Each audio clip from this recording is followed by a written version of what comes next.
여러분 안녕하세요. 말씀 묵상입니다. 우리는 지금 찰스 스펄전 목사님의 설교를 통해서 마태복음 9장 21절의 말씀을 나도 할 수 있을까라는 제목으로 함께 읽고 묵상하고 있습니다. 자, 먼저 본문의 말씀을 읽겠습니다. 이는 제 마음에 그 고돈만 만져도 구원을 받겠다 함이라. 아멘. 자, 우리가 앞선 두 번의 시간에 걸쳐서 첫 번째 요점을 함께 살펴보았습니다. 첫 번째 요점은 내가 허락받을 수만 있다면 이라고 하는 의문에 대해서 설교한 내용이었습니다.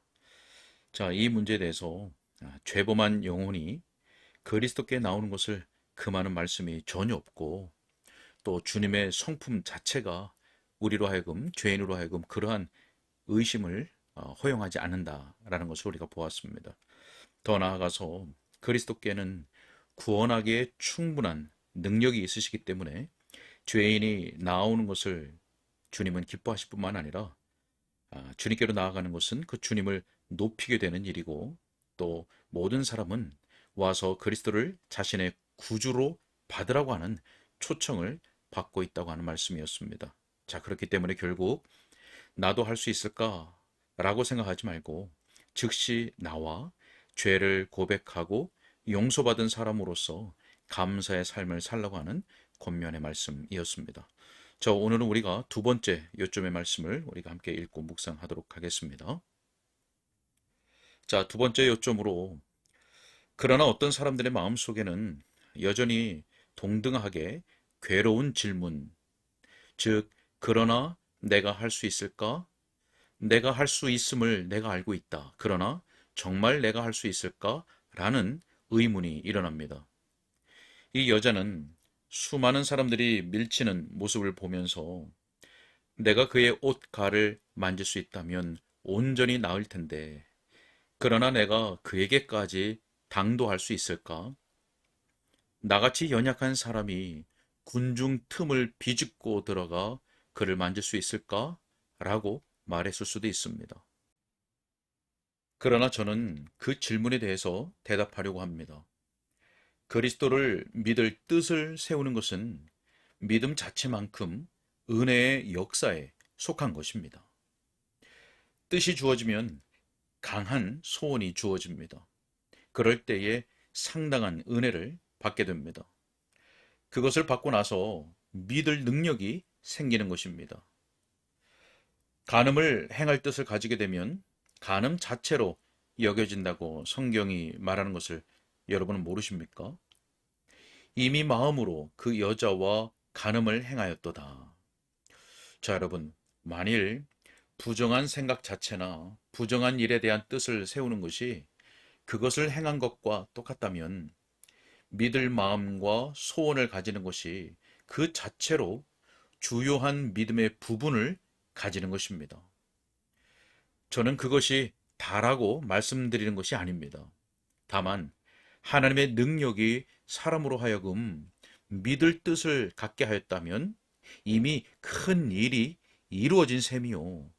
그가 실제적으로 믿게 되는 일은 그에 따른 경로를 통해 따라오게 된다고 말씀드리고 있는 것입니다.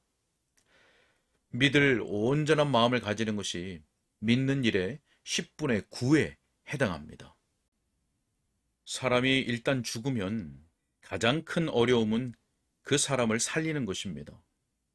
그러나 우리가 살펴보는 경우에서는 이미 살리는 일이 끝났습니다.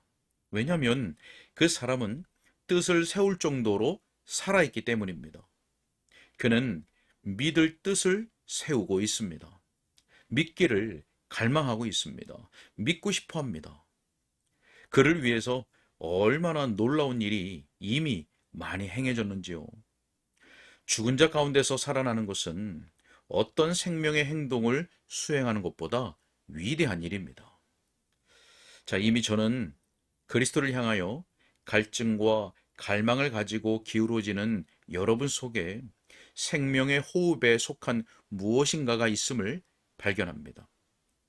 여러분은 곧 그를 부여잡고 그의 면전에서 살게 될 것입니다. 만일 제가 거기에 있었고 제가 지금 아는 것을 그때도 알았다면 저는 그 여자에게 이렇게 말했을 것입니다. 오 여자여, 만일 그대가 그의 옷가에 손을 대기만 하면 온전해질 것이라고 하는 믿음은 그 옷에 손을 대는 것보다 훨씬 더 큰 일이요.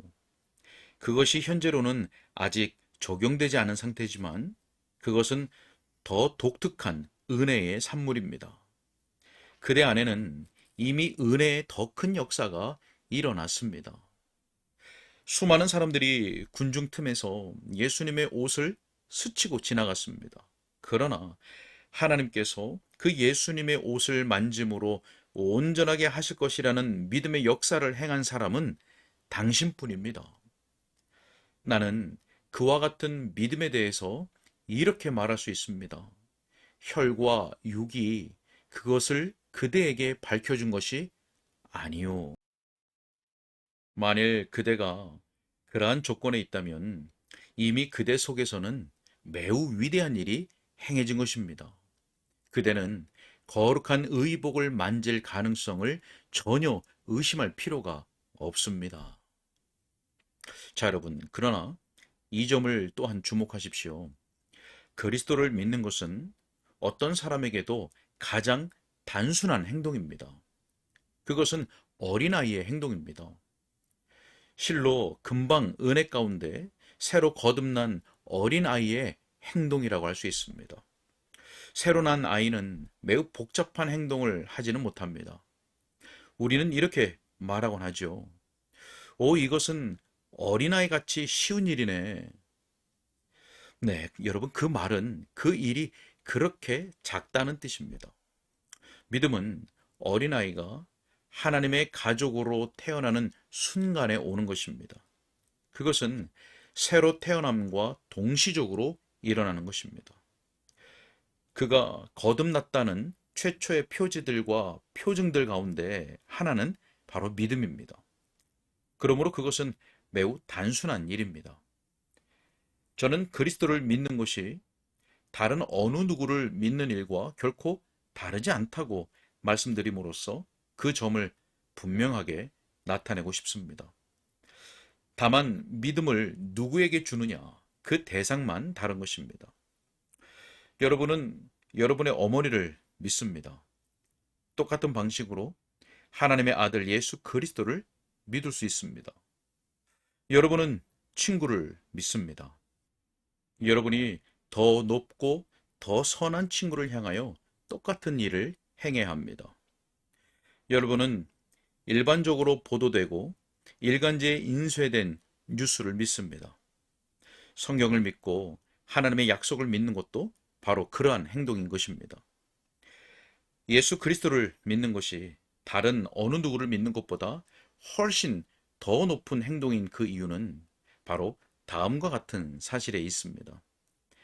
여러분이 믿는 대상이 더 우월하고 여러분이 믿는 것이 더 탁월한 뉴스라는 점입니다. 여러분의 본성적인 마음은 다른 어떤 것을 믿는 것보다 예수님을 믿는 것을 더 싫어합니다. 성령께서 여러분의 마음으로 하여금 그리스도 예수께 속한 높은 것을 붙잡도록 가르치셔야 합니다. 그러나 붙잡는 것은 단순한 어린아이 같은 믿음의 손으로 붙잡는 것입니다. 그러나 역시 그것은 같은 믿음입니다. 그 점을 주목하십시오. 이런 점에서 믿음은 하나님의 선물입니다. 하나님께서 여러분에게 그의 아들을 향하여 믿음을 행사하고 받아야 되겠다는 총명과 판단을 주셨다는 면에서 하나님의 선물입니다. 어린아이가 자기 아버지를 믿는 믿음은 언제나 거의 놀라운 믿음입니다.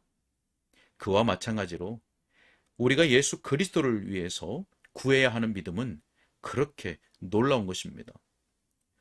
많은 어린아이들은 세상에서 자기 아버지보다 위대하고 선하고 착하고 바르고 풍성하며 훌륭한 분은 없다고 생각합니다. 어린아이들은 자기 부모를 그런 식으로 생각합니다. 우리가 주 예수 그리스도에 대해 그와 같은 믿음을 행사합니다. 그분은 많은 확신과 그보다 더 큰 신뢰를 받을 만하신 분입니다. 우리는 예수님께 믿음을 드려야 합니다. 그 믿음을 통해서 우리는 그를 존귀하게 여기고 그를 지극히 광대하게 높이는 것입니다. 어린아이는 버터를 바른 빵이 내일 아침에 어디서 나올지 걱정하지 않고, 또 지금 신고 있는 양말이 다 떨어지면 새 양말이 어디서 나올지에 대해서 고민하지 않습니다. 그러하듯이 하늘과 땅 사이에서 여러분이 원하는 모든 것을 위하여 주 예수 그리스도를 믿어야 합니다. 어떤 의문도 품지 말고 그분을 믿으십시오. 그분은 여러분에게 공급하실 수 있고 공급하실 것입니다. 여러분 자신을 온전히 그분에게 맡기십시오. 어린아이가 부모의 보호하심에 자신을 맡기며 평안을 느끼듯이 말입니다. 여러분, 그 행동은 얼마나 단순한 것입니까? 저는 그것이 매우 단순한 행동이라고 생각합니다. 그리고 어떤 지혜나 궁리 같은 것을 요구할 수 없습니다. 왜냐하면 그런 것을 할 수 없는 사람들이 지혜로운 사람들이라는 것을 주목하고 있기 때문입니다. 믿음의 행동을 할 수 없는 사람들을 보면 그들은 강한 사람들입니다. 또 그들 스스로 의롭다고 생각하는 사람들은 그 믿음에 도달할 수가 없습니다. 믿음은 마음이 어린아이 같은 사람들이 행하는 그런 유의 행동입니다. 세상은 그런 어린아이 같은 마음을 가진 자들을 미련한 자들로 부르고 그들의 어리석음 때문에 그들을 조롱하고 핍박합니다. 형제들아, 너희를 부르심을 보라. 육체를 따라 지혜로운 자가 많지 아니하며 능한 자가 많지 아니하며 문벌 좋은 자가 많지 아니하도다. 그러나 하나님께서 세상의 미련한 것들을 택하사 지혜 있는 자들을 부끄럽게 하려 하시고 세상의 약한 것들을 택하사 강한 것들을 부끄럽게 하려 하시며. 고린도전서 1장 26절로 27절의 말씀입니다. 어쨌든 어떤 특별한 교육은 받지 않고 성경만 아는 사람들이 풍성한 믿음을 가지고 있습니다. 그들은 이 세상에서 가난하나 믿음에 있어서는 부유합니다. 행복한 사람들입니다.